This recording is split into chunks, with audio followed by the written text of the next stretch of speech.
tó ẹ káàbọ̀ níbi tí bá ti ń darapọ̀ mọ́ ìkànnì BBC News Yorùbá wọ́n ti fẹ́ kírun sí bàbá wa Adéyẹmí Àtàndá Aláàfin tìlú Ọ̀yọ́ báyìí.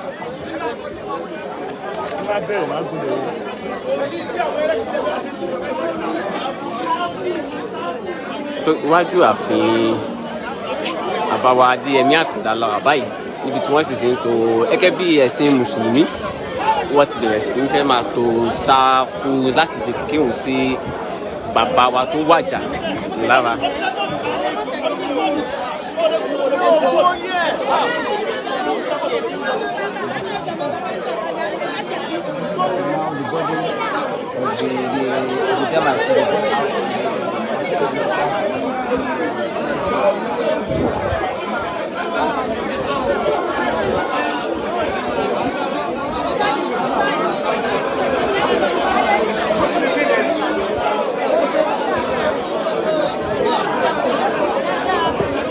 Tó fún àǹfààní àwọn tó ń ṣe darapọ̀ mọ́ wa ìkànnì BBC News Yorùbá lẹ́tí ń wo ìran yìí mẹ́ta ti wà ní ààfin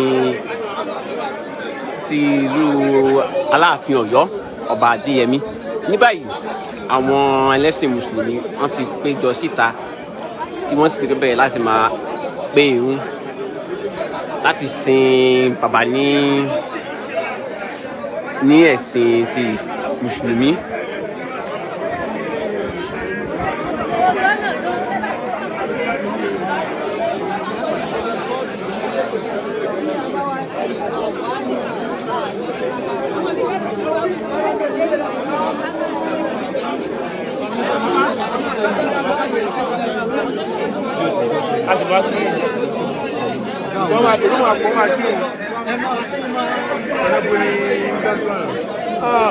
Ẹjọ́ ti bọ̀. Tọ́ ọ ti ń gbé bàbá wa bọ̀.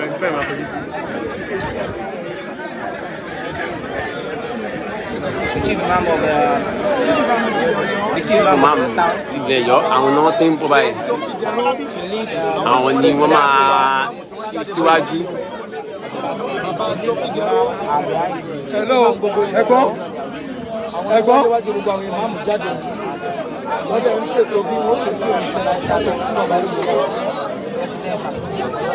Àwọn ìmáàmù náírà pẹ̀lá nílẹ̀ ọ̀nà àmì jáde tó ń bá àwọn lẹ́nu tó ń jáde ní gbogbo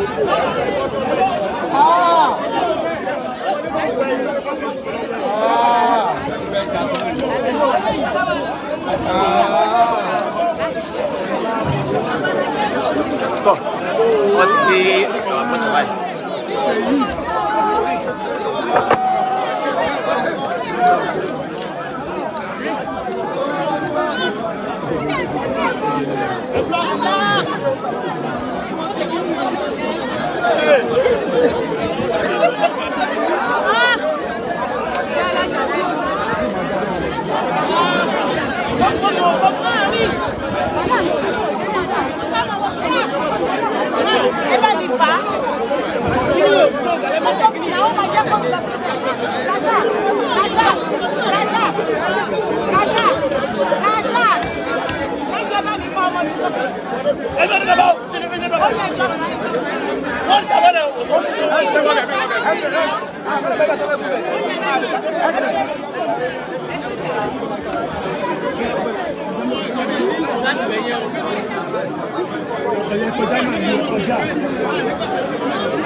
Ma belle ni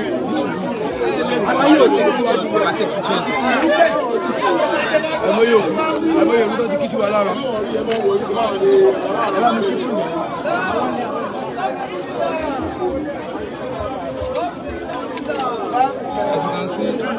tọ́ ọ ti fẹ́ gbé wọn.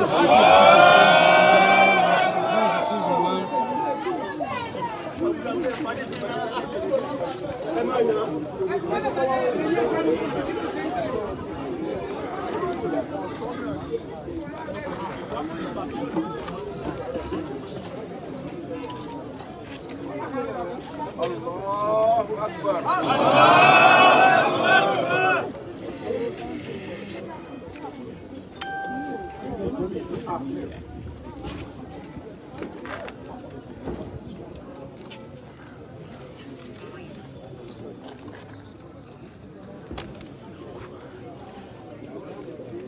Allahu Akbar.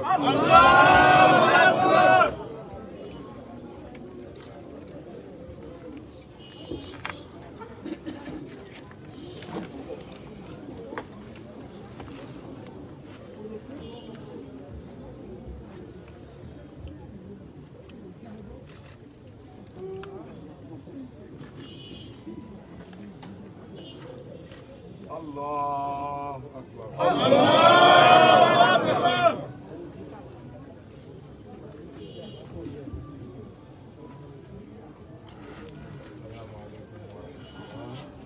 Assalamu alaikum wa rahmatullah. Assalamu alaikum wa rahmatullah. Assalamu alaikum.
tọ́ fún àǹfààní àwọn tó ń ṣe ń darapọ̀ mọ́ wa ìkànnì BBC News Yorùbá ẹ ti ń wo ìran yìí níbi tí a ti wà ní ààfin ti Aláàfin tìlú Ọ̀yọ́ Ọba Lámídì Ọláyíwọlá Adéyẹmí kẹta tí wọ́n wàjà ní alẹ́ àná.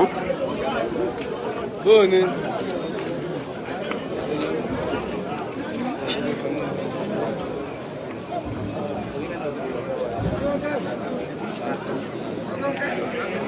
wọ́n ti kírun sí bàbá ikú bàbá yìí lára báyìí wọ́n ti gbé wọn wọ sínú ọ́ọ̀lù wọn láti lọ ṣe àdúrà ìgbẹ̀yìn fún wọn kí wọ́n tún lọ sí ibi tí wọ́n ti máa fi eérú fi yẹ̀pẹ̀ fún yẹ̀pẹ̀.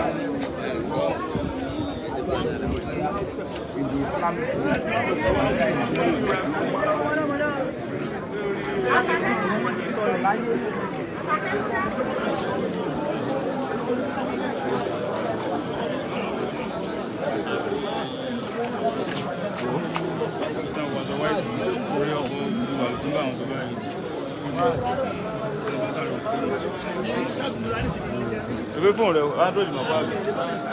Àgbẹ̀lẹ̀ sí lápò ní ọmọ yà.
The practitioners, it be like saying that they are on top now.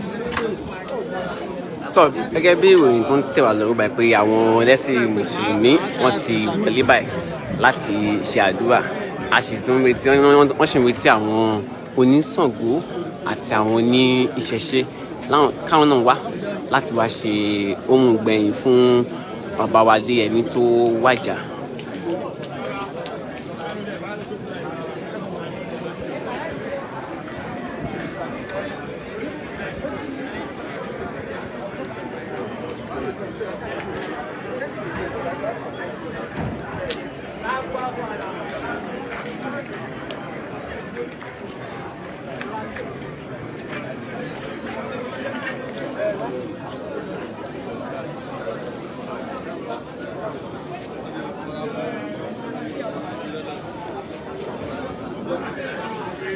tọ́ àǹfààní ò sí fún wa láti wọnú ibẹ̀ náà nígbà tí wọ́n sì ti tilẹ̀kùn tó ń gbà kí àwọn oníròyìn wọlé ṣùgbọ́n a mọ̀ pé tó bá ṣe tán a sì máa mọ nǹkan tó ń lọ àti ibi tí wọ́n máa lọ tẹ́ bàbá sí.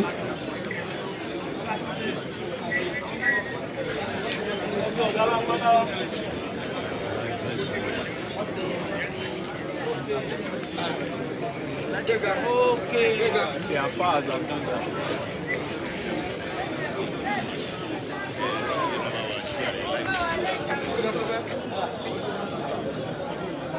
Ìkànnì ABC News Yorùbá la ṣì wà báyìí ṣùgbọ́n